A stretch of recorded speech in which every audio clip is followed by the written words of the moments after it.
Paradoxes humains au service du surhomme.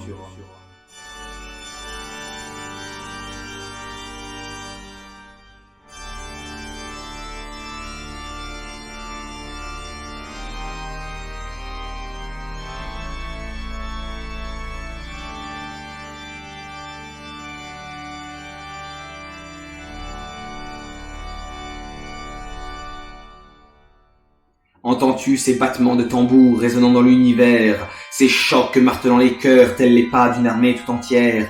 Vois-tu cette lame plus tranchante et plus lourde qu'aucune autre, rangée dans son fourreau? Cette bannière qui claque au vent des idées, cette citadelle dont aucune pierre ne pourrait vaciller, ce chevalier impavide dont les pas guidés par celui qui est font trembler la terre et dont les traces restent pour l'éternité gravées dans le roc. Le vassal implacable de Dieu que nulle chose ne peut faire reculer, pas même une légion de démons ou le siège des vices, car son Seigneur le protège avec ses escadrons d'anges parés de fléaux d'armes fumant vers le ciel, pouvant saccager des centuries et des centuries dont le sang et la cendre de la dévastation ne tacheraient pas leurs vêtements. Ce navire insubmersible et intrépide, défiant au gré du souffle divin l'océan hurlant, cette montagne impassible résistante aux époques, cette flèche d'argent nageant à contre-courant pour s'envoler vers les cieux en se métamorphosant en dragon de majesté. Ce grand tout, tel un empire unifié. C'est lui, le surhomme.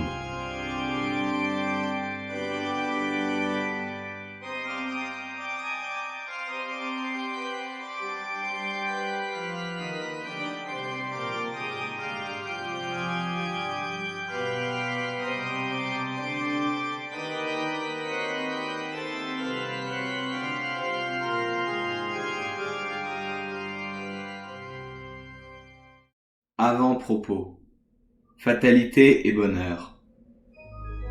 Quand on observe cette multitude, quand on s'aperçoit de sa petitesse, quand on s'interroge sur le pourquoi, le comment, le but, la finalité, on se rend compte que tout cela est une chimère, un songe éphémère. On avance sans réfléchir et quand on se retourne, tout fuit, tout est vain, tout n'est que paraître et mécanisme. On s'arrête un court instant et on comprend que l'on a tout perdu. Temps, jeunesse, richesse, amis, famille. Tout s'éloigne sans qu'on ait pu observer, profiter, réfléchir. Tout fuit et nous demeurons passifs. Fatalité et destinée funeste. La vie est un rêve dont il faut profiter jusqu'à la dernière seconde, avant que le glas du réveil nous y en extirpe pour l'éternité. Car c'est quand on a tout perdu que l'on se rend compte que l'on n'a rien gagné. Nous ne faisons qu'accepter, suivre, coopérer, fuir, nous résigner, abandonner. Il faut rompre avec la fatalité universelle. Je méprise la fatalité et je suis l'être le plus heureux du monde. N'y vois par là aucune forme d'orgueil, mais une simple énonciation de vérité.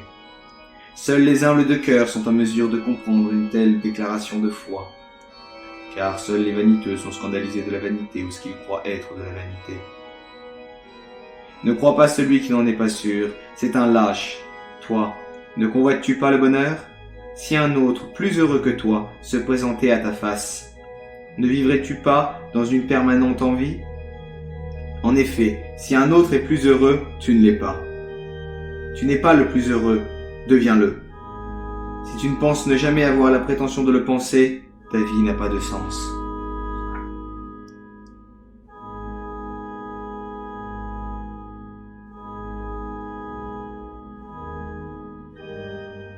Carpe diem.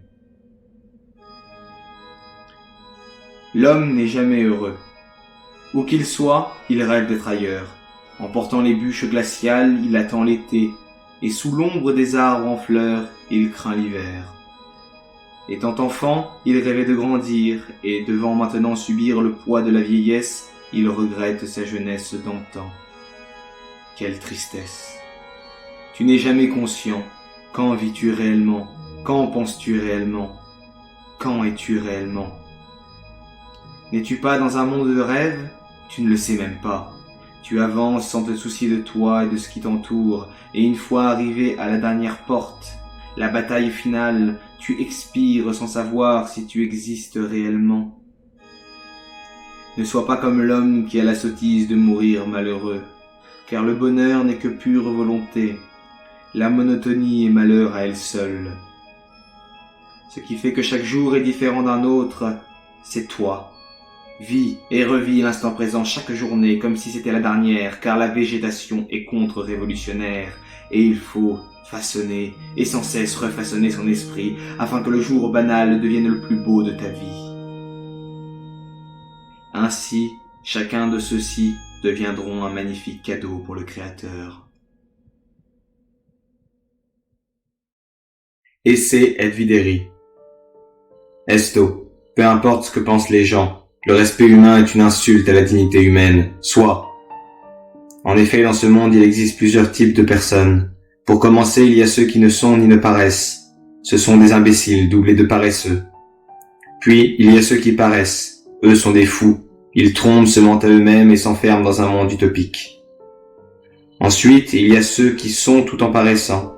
Ceux-ci sont les vaniteux. Enfin, il y a ceux qui sont. Sois de ces derniers. En effet, il ne faut pas que le monde te voie, mais que l'univers se souvienne de tes actes. Pour cela, sois implacable dans tes décisions et dans tes actions, car tu trouveras ton bonheur non pas dans ta gloire, mais dans l'application d'un unique but, esto quod est. L'essence est hors du temps. Avant que je t'eusse formé dans le ventre de ta mère, je te connaissais. Tu ne deviens pas ce que tu choisis d'être, tu choisis de devenir ce que tu es, sinon ton existence sera stérile. Contingence et nécessité. La contingence est à l'antipode de la contingence. Ses effets sont nécessaires. Sans cette contingence, l'homme devient un automate. De ce fait, il perd sa liberté, c'est-à-dire l'essence même de sa dignité, ce qui le différencie de l'animal. Ce qui pourrait ne pas être te permet quant à toi d'être, car ton existence n'a pas un sens fixé d'avance. C'est à toi de donner un sens à ton existence. C'est choisir la facilité de croire que tout est prémédité, tels les engrenages faisant tourner les aiguilles du temps. Alors résiste à temps et à contre-temps, afin d'exister réellement. Cependant, n'oublie jamais qu'un simple acte que tu poses en engendrera d'autres qui eux-mêmes en engendreront d'autres. Alors songe toujours à tes actions, car elles peuvent ravager tout sur leur passage, sans que tu en aies pu estimer l'étendue. Pour cela, équipe-toi le plus possible de discernement avant de parler ou d'agir. L'intuition ne sera toujours que de la déduction innée ou acquise. Enfuis au plus profond de l'être. En effet, rien n'est contingent si ce n'est la contingence elle-même, tout n'est que conséquence d'une conséquence, tout est déduction. Liberté et asservissement.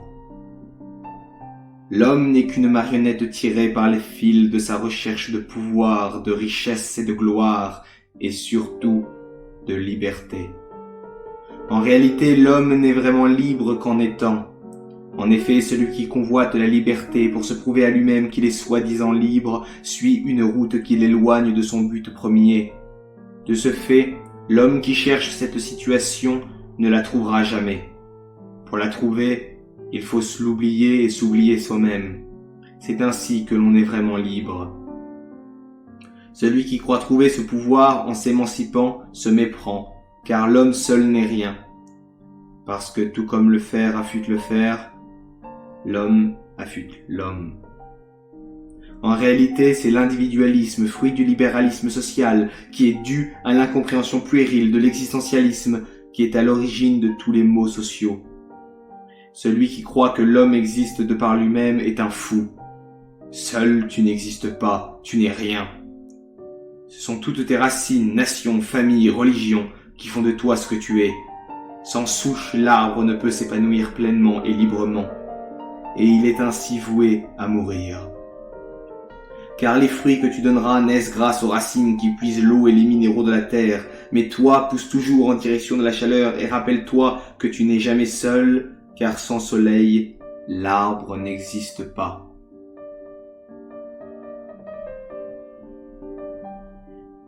Égoïsme et charité. Avant de penser aux autres, pense d'abord à ta propre personne. Car si tu n'es pas capable d'agir dans ton intérêt, tu ne pourras le faire dans celui d'autrui. Mais n'oublie pas que l'égoïsme n'est qu'une étape qu'il faut laisser derrière soi pour devenir quelqu'un.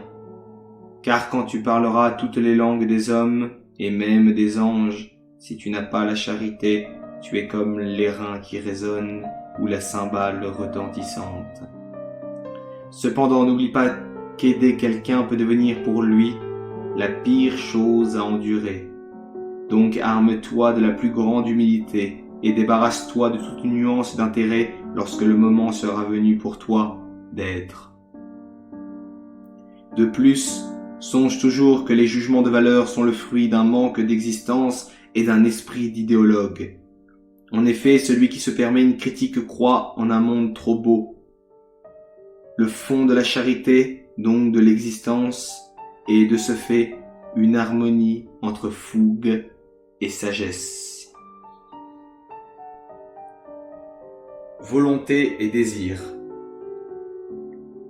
Quelle est la pierre la plus lourde qui puisse exister? Cette forteresse imprenable, cette faculté qui permet à l'homme de croire, cette puissance qui lui permet de tout détruire comme de tout reconstruire. Cette force qui lui permet d'être, c'est la volonté. Elle peut tout. Alors approche-toi de l'épanouissement total de celle-ci et tu pourras accomplir les plus grandes choses. En effet, la volonté est un infinitésimal de la toute-puissance divine accordée à l'homme. Mais avant cela, il faut croire en cette volonté et donc souhaiter vouloir avec l'esprit. Cependant, ta volonté est naturellement guidée par tes désirs qui l'aliènent et qui s'en servent afin de satisfaire leur perversion.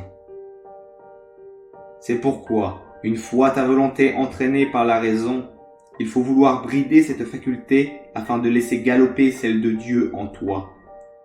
Celle-ci n'a aucune limite, mis à part celle fixée par tes désirs, qui vont à l'encontre de la volonté de Dieu, car il a daigné te créer libre.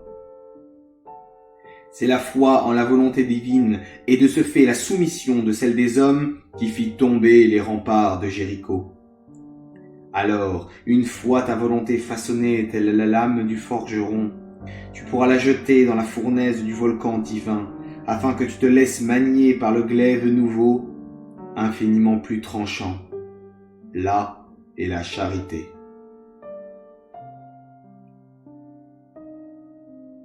Guerre et paix. Si vis pacem para bellum. Toutes les grandes évolutions du genre humain ont pris racine en temps de guerre, mais elle est pourtant le fruit de l'échec humain. L'homme puise son inspiration dans la contradiction et se complaît dans la violence. C'est pourquoi la guerre n'est pas apparue avec l'économie ou la politique, mais est inscrite chez l'homme depuis la consommation du fruit défendu. Plus spécialement dans sa velléité universelle. La jalousie a soif de paix et l'envie de guerre. Ne sois pas comme le faible qui demande l'égalité ou qui tue. La convoitise ne te mènera à rien étant donné que ce que tu convoites, c'est ce que tu n'as pas réussi à obtenir. C'est toi, le fautif. Donc l'avidité est une preuve de ton échec. Ne te plains donc pas, n'envie pas et bats-toi pour le vrai combat. Celui de la vie. Si tu veux atteindre l'ataraxie, tu dois d'abord assiéger tes vices et te combattre toi-même, car la paix ne s'obtient qu'après de rudes batailles. C'est pourquoi Dieu permet au mal d'exister. Art et destruction. Toute création faite avec Dieu est un art qui s'élève telle une prière éternelle. N'ayant rien de subjectif, le beau doit enseigner ce qu'il est vraiment. Il est. C'est pourquoi tu ne peux le juger subjectivement, mais uniquement décrypter son ressenti. Alors éduque-toi pour évoluer de l'homme à l'artiste. Car en réalité, le fondateur de l'œuvre plonge une part de sa personne dans sa création et patiente, en criant et en suppliant que l'on veuille bien perpétrer son absoute infini. De ce fait, l'artiste est celui qui prie son Dieu en communion avec le Créateur originel. Vivant dans le grand tableau de l'artiste des artistes, l'homme a été créé par et pour le beau. Cependant, Dieu a bien voulu nous confier le pinceau de vie. Alors pince cette toile divine et libre à toi de la saccager. C'est grâce à cette brosse qui permet à l'homme d'enfreindre les règles préétablies que tu es capable d'user de ta fonction d'artiste pour t'exprimer afin de produire. Alors, pour peindre la fresque de ta vie, deviens un pieux esthète en réveillant le rapin enfui au fond de toi. Pour ce faire, apprends le beau, songe le beau, vois le beau et vis le beau. Mais n'oublie pas que c'est le beau en lui-même que tu adores, et non pas l'œuvre ou son créateur congénital.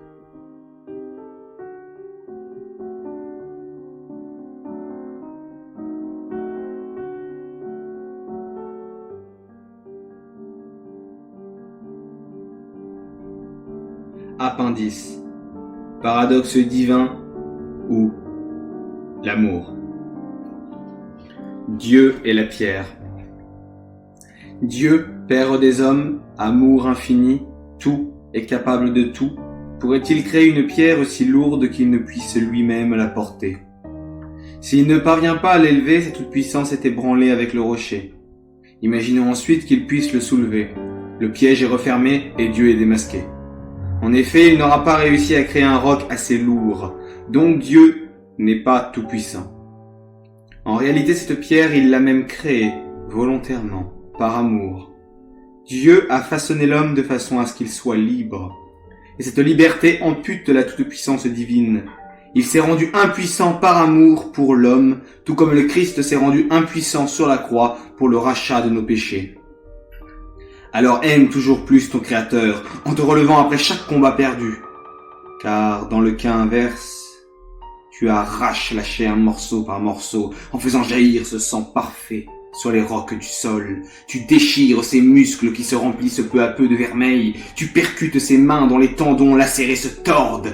Tu entends ton Dieu complètement nu et impuissamment livré et sacrifié aux tortures des hommes, s'asphyxier en tremblant et en se vidant de son sang, dont les gouttes torturent cette peau dépecée. Hurlant sans qu'un son ne puisse sortir de cette bouche de vérité, étouffé par ta perversion.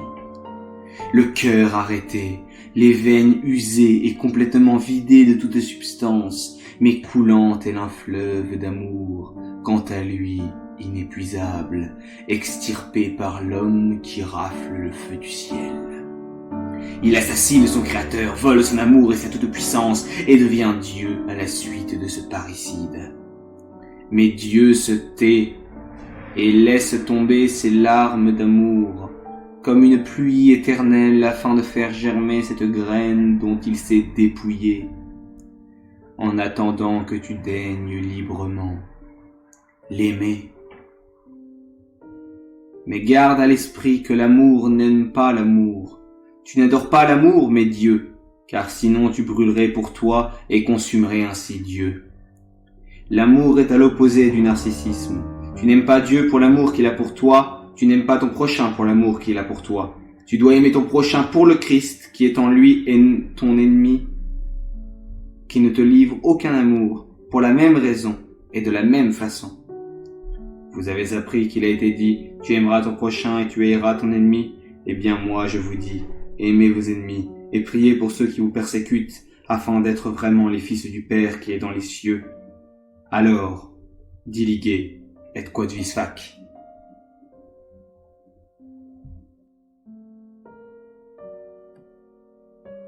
Créateur et créature, tu es plus puissant que n'importe quelle légion céleste, tu es un empire à toi seul. Dieu dit, faisons l'homme à notre image, selon notre ressemblance. Comme l'enfant devient adulte, tu es amené à devenir Dieu. Quant à l'ange, il lui manque quelque chose de divin, quelque chose que seul Dieu et l'homme possèdent, la capacité de rompre avec la mathématique. En effet, comme Dieu forme un seul corps en 3 personnes, l'homme ne fait plus qu'un avec la chair de sa chair. Il quittera son père et sa mère et s'attachera à sa femme, et ils deviendront une seule chair. Et, étant donné que l'amour n'a aucune limite, il permet à l'homme de ne faire plus qu'un avec Dieu. Qu'ils soient comme nous sommes un, moi en eux et toi en moi, je veux que là où je suis, ils soient eux aussi avec moi. que l'amour dont tu m'as aimé soit en eux et que moi aussi, je sois en eux. Songe toujours que malgré ta perversion, ta malice, ton désir de pouvoir, de possession, ton orgueil, tu possèdes quelque chose que ni les chérubins, ni les séraphins, ni les trônes, ni les dominations, ni même les archanges ne peuvent obtenir, ne faire plus qu'un avec ton Dieu, qui s'est fait homme pour que l'homme devienne Dieu. Car l'éclat strident de la cloche qui retentit, c'est l'acier contre l'acier, le fer contre la chair, les vis contre la perfection, le clou contre le sang. Cette triade angélique, c'est les coups fracassants du marteau contre la broche s'enfonçant dans l'infini. Alors sois digne de cet affront à la logique humaine. Cette force universelle qui peut tout et conduit tout. L'amour.